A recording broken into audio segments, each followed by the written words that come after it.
উচ্চশিক্ষার স্বপ্ন নিয়ে নিরাপদ শহর লন্ডনে এসেছিলেন বাংলাদেশি শিক্ষার্থী সারোয়ার। তিনি পড়াশোনা করছেন বিজনেস অ্যাডমিনিস্ট্রেশনে যুক্তরাজ্যের রেভেন্সবোর্ন ইউনিভার্সিটিতে। কিন্তু গত 30 জানুয়ারি পূর্ব লন্ডনের ব্রমটন পার্কের ঠিক আমরা যে জায়গায় দাঁড়িয়েছি এখানেই তিনি কিশোর গ্যাংয়ের দ্বারা হামলার শিকার হয়েছেন। এলোপাথারি কিলঘুষি মেরেছে তাকে, তার কাঁধে থাকা ল্যাপটপের ব্যাগ ছিনিয়ে নিয়েছে মানিব্যাগও। এই ঘটনার পর পুরোপুরি ট্রমাটাইজ হয়ে আছেন সারোয়ার। তার কাছ থেকে জানবো সেদিন আসলে কি ঘটেছিল। ধন্যবাদ আমাকে সময় দেওয়ার জন্য। আসলে কি ঘটেছিল সেদিন? সেদিন আমি প্রতিদিনের মতো ইউনিভার্সিটি থেকে এই পথে হেঁটে আসছিলাম। তো প্রত্যেক দিন আমরা মানে যেদিন ইউনিভার্সিটি থাকে আমরা এদিক থেকেই আসা যাওয়া করি। আর ওই দিন তখন বাজে হয়তো 6টা থেকে 6:30। অন্ধকার হয়ে গেছে। মোটামুটি অন্ধকার।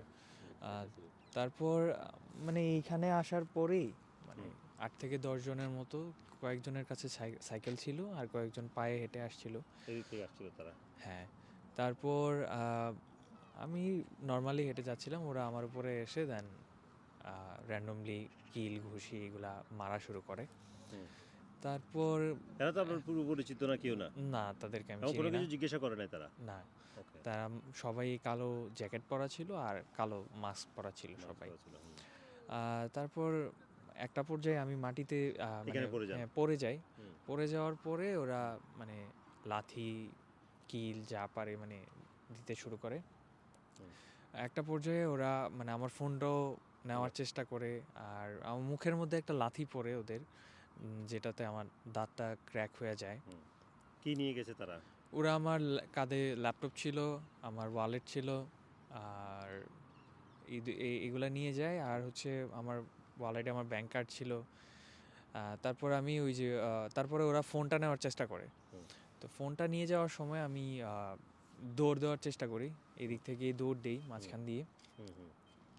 মাঠের মাঝখানে চলে যান অলমোস্ট। মাঠের মাঝখানে তো বৃষ্টি হচ্ছিল ওই দিন, যার কারণে মাঠটাও খুব পিচ্ছিল ছিল।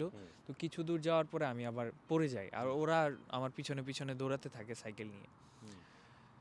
তারপর কিছু দূর যাওয়ার পরে পড়ে যাওয়ার পরে আমি আবার উঠে আবার দৌড় দেই, কারণ আমার বাসা খুব বেশি দূরে না। তো আমার মাথায় এটা ছিল যে আমি যদি রাস্তায় উঠে যাই দেন ওরা হয়তো বা আমার পিছনে আর আসবে না। তো আমি রাস্তায় ওঠার পরে ওরা আর আসে নাই।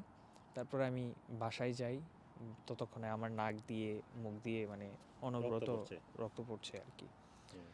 বাসায় যাওয়ার পরে আমার বাসায় রুমমেট যারা আছে তারা পরে পুলিশে কল করেন, পুলিশ অ্যাম্বুলেন্সে কল করেন, বাট অ্যাম্বুলেন্স আসতে অনেক লেট করতেছিল। পরে আমরা ওভারকে কল করি, পরে ওভার আসে, ওভার এসে তারপর হচ্ছে আমরা হসপিটালে নিয়ে যাই। তো আমরা হসপিটালে যাই হচ্ছে রাতের 8টায়, আর আমি চিকিৎসা পাই হচ্ছে ভোর 4টায়। প্রায় 7 ঘন্টা অপেক্ষা। হ্যাঁ, ইমার্জেন্সিতে। আচ্ছা, ততক্ষণে আমার মুখের যা ব্লাড ছিল এগুলা শুকিয়ে একদম কড়কড় হয়ে যায় আর কি। তারপর এর মাঝে আবার পুলিশ আসে, হসপিটালে পুলিশ আসে, আমার স্টেটমেন্ট নেয়, আমার মুখের ছবি নেয়, অ্যান্ড ওরা জানায় যে ওরা যদি ওরকম কাউকে ধরতে পারে, যদি আমাকে ইনফর্ম করে আমি যেতে পারবো কিনা। ডাক্তাররা কি বললো শারীরিক কি ক্ষতি কিংবা কি আঘাত?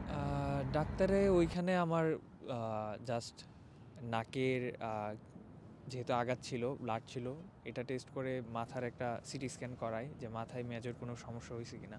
তো আল্লাহর রহমতে ওইরকম কোনো সমস্যা পাওয়া যায় নাই। বাট মেজর যে সমস্যা হয়েছে আমার সামনের একটা দাঁত এটা ভেঙে গেছে আর কি। তো আজকে আমি আবার ওই ডেন্টালের কাছে গিয়েছিলাম অ্যাপয়েন্টমেন্ট নিয়ে।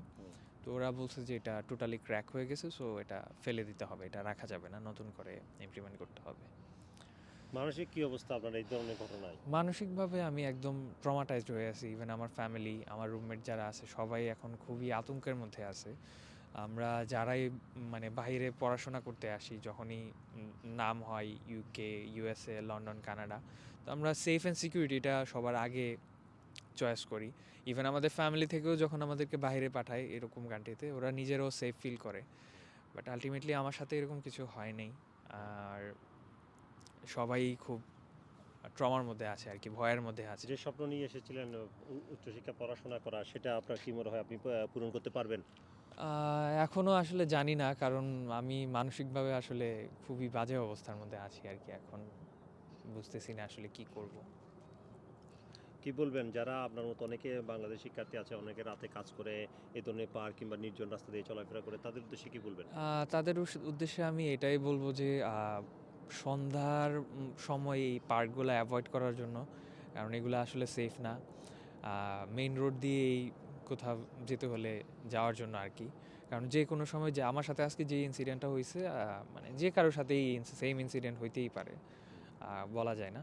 সো সবাইকে আমি সাজেস্ট করবো যে তারা যেন মানে মেইন রুটগুলা ইউজ করে আর কি বাসায় যাতায়াতের জন্য। ধন্যবাদ। আপনারা শুনলেন বাংলাদেশ শিক্ষার্থী সরোয়ারের ভয়াবহ অভিজ্ঞতার কথা। তিনি মানসিকভাবে খুবই বিপর্যস্ত হয়ে পড়েছেন। এ ধরনের ঘটনা, যিনি নিরাপদ একটি দেশে এসেছিলেন উচ্চশিক্ষার স্বপ্ন নিয়ে, তিনি এখনও চিন্তা করছেন আদৌ তার এই স্বপ্ন পূরণ করতে পারবেন কিনা, এবং তিনি যারা বাংলাদেশ শিক্ষার্থী আছেন তাদেরকেও পরামর্শ দিলেন এই ধরনের নির্জন পার্ক কিংবা রাতের বেলা চলাফেরা করতে যেন সাবধানতা অবলম্বন করেন। Sarwar Hossain, RTV, London.